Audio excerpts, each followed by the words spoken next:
La scène autrefois chargée du théâtre londonien est restée silencieuse durant 1 an. La productrice Nika Burns espère que le public sera bientôt de retour pour assister au spectacle sur scène.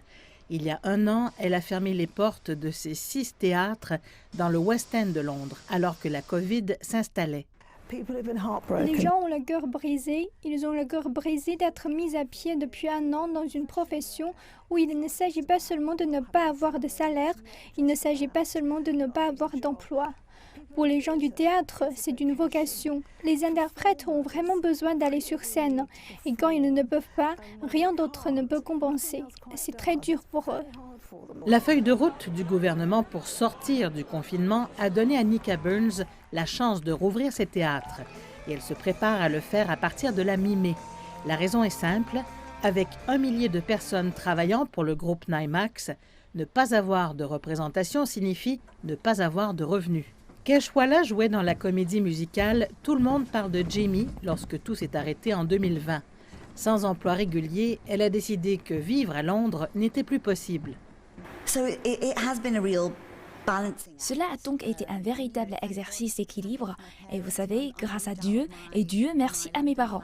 J'ai déménagé de mon appartement à Londres en juillet et je suis retournée chez mes parents, ce qui est quelque chose, vous savez, je suis dans la trentaine et je n'ai pas vécu avec mes parents depuis mes 18 ans. Et donc, vous savez qu'il y a eu des changements dans la vie qui ont dû se produire et oui, ça a été difficile.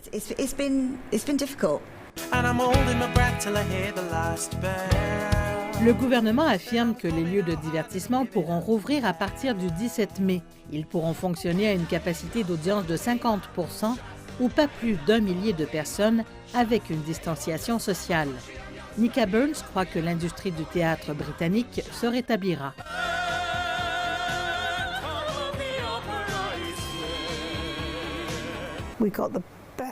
Nous avons les meilleurs talents. Nous sommes vraiment doués pour faire du grand théâtre. Je ne pense pas que ce sera du jour au lendemain. Je crois que le public reviendra et nous espérons vraiment que beaucoup de gens resteront au Royaume-Uni pendant les vacances d'été et qu'ils viendront à Londres pour voir nos spectacles. Mais nous n'aurons pas tout un West End en marche. Parmi les spectacles à venir, il y a Les Misérables, le concert mis en scène de Cameron Mackintosh, qui ouvrira le 20 mai, ainsi que Cendrillon d'Andrew Lloyd Webber au Gillian Lynn en juin et Le Prince d'Égypte en juillet.